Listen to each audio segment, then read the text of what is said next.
You are not lazy. You are not unmotivated. Your brain is just being slowly destroyed by things you do every single day, and nobody told you.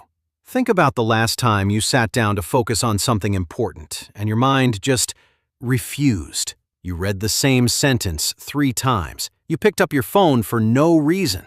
You felt exhausted before noon. You told yourself it was stress, or maybe you just needed more coffee.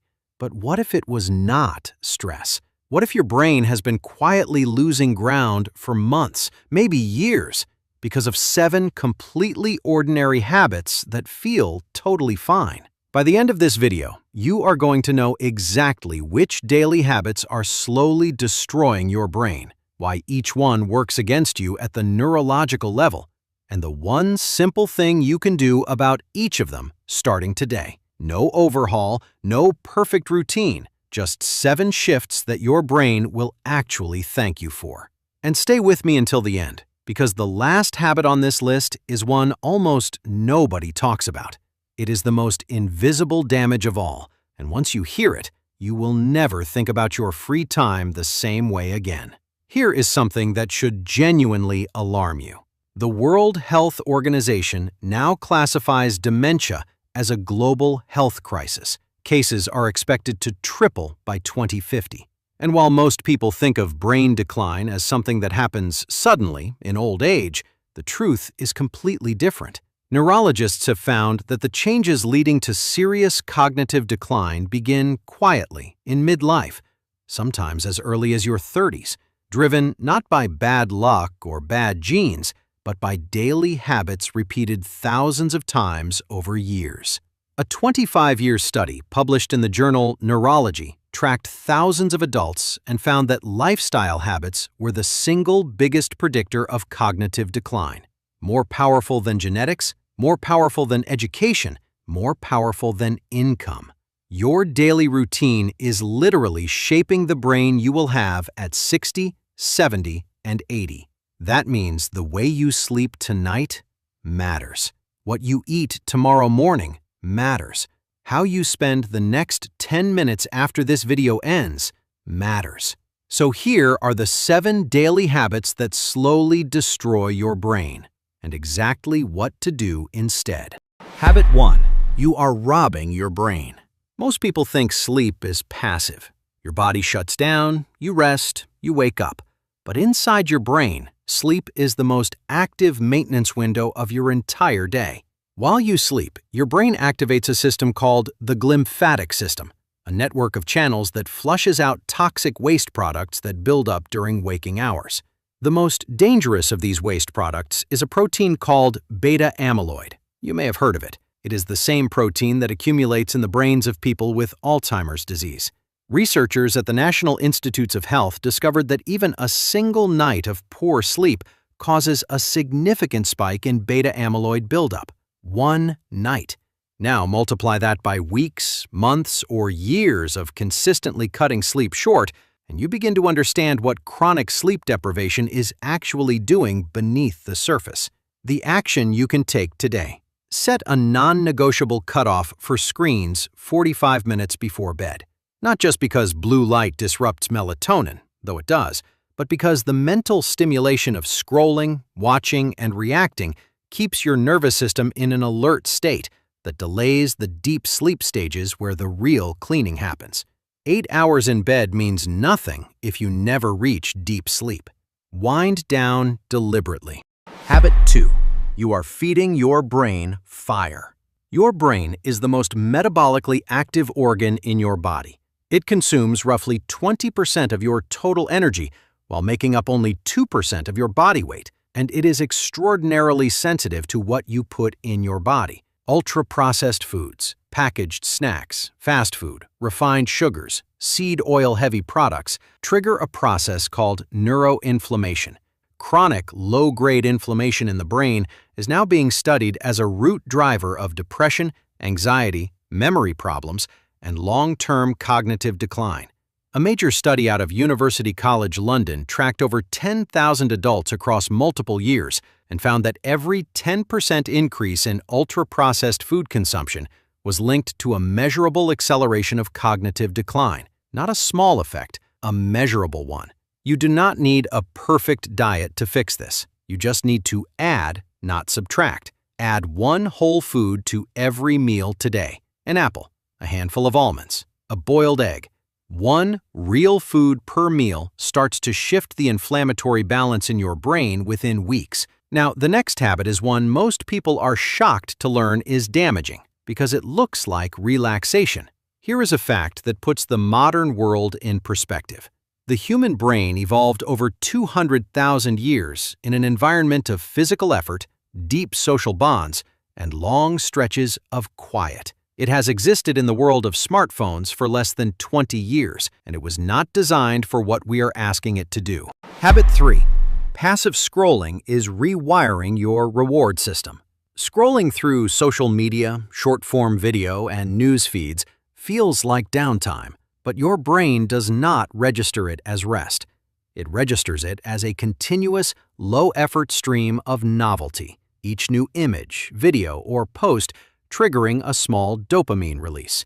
The problem is that these hits are too easy, too fast, and too constant. Over time, your brain adjusts. The dopamine threshold rises. Activities that used to feel satisfying, reading, having a real conversation, working on a creative project, start to feel flat and dull by comparison. Neuroscientists call this process dopamine dysregulation. And it is not a willpower failure. It is a structural change in how your brain processes reward. The action you can take today. Choose one 20-minute block and do absolutely nothing. No phone, no podcast, no background music. Sit with your own thoughts. It will feel genuinely uncomfortable. That discomfort is the sound of your brain recalibrating. Stay with it. Habit 4.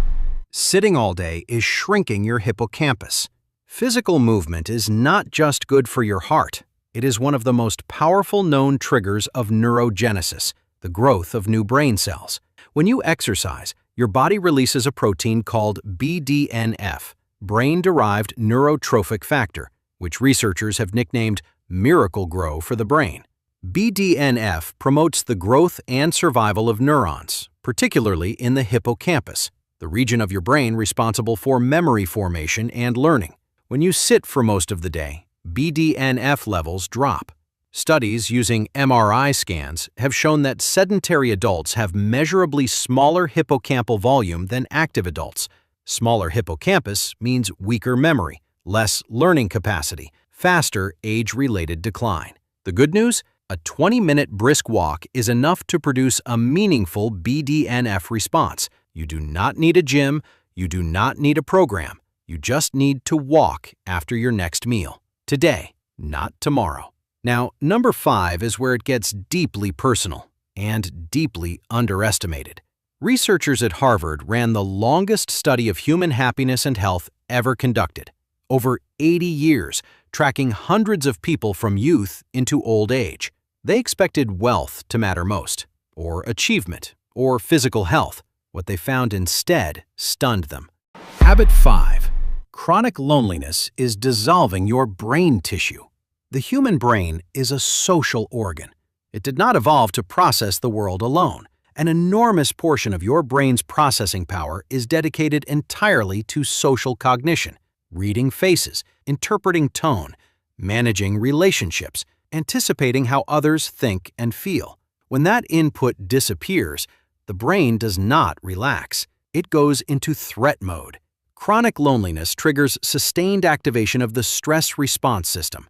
Cortisol levels stay elevated, and elevated cortisol over time causes physical damage to the prefrontal cortex, the region of your brain responsible for decision-making, emotional regulation, planning, and complex thinking. The Harvard study found that the quality of close relationships was the single most powerful predictor of both mental and physical health in later life. Not wealth, not fitness, relationships. The action you can take today. Call one person. Not text, call. Real-time voice conversation activates social brain networks in ways that texting simply does not. One call. That is it. Habit 6. You are stressed all day and never actually recovering. Stress itself is not the enemy. Short bursts of stress sharpen focus and improve performance. That is what cortisol is designed to do. The damage comes from chronic, unrelieved stress, where cortisol never comes back down. In sustained stress states, cortisol floods the brain continuously. It suppresses neuroplasticity, your brain's ability to rewire, adapt, and grow. It damages memory consolidation. It literally causes neurons in the hippocampus to atrophy. Here is the part people miss. You can be chronically stressed and barely notice it. If you feel a low hum of tension most of the day, if you cannot truly relax even when nothing is urgent, if you wake up already tired, that is not your personality. That is a nervous system stuck in overdrive. The one thing you can do today is 5 minutes of slow diaphragmatic breathing. Inhale for 4 counts, exhale for 6. The extended exhale directly activates the vagus nerve and triggers the parasympathetic response that drops cortisol. 5 minutes. It is embarrassingly simple. It works. Now. Everything I have shared so far matters, but this last one, this is the habit that almost no one connects to brain health.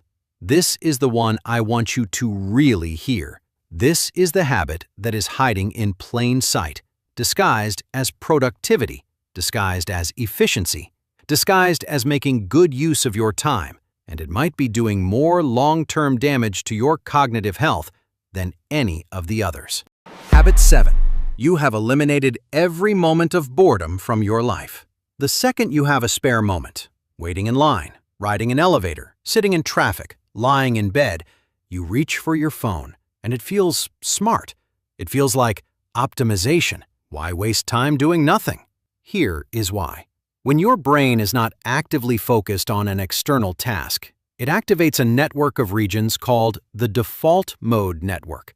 The system does not switch on when you are busy. It only switches on when you stop. And what it does in those moments of apparent idleness is some of the most important cognitive work your brain ever performs. It processes unresolved emotions. It consolidates long-term memories. It connects ideas from different parts of your experience to generate creative insight. It rehearses future scenarios.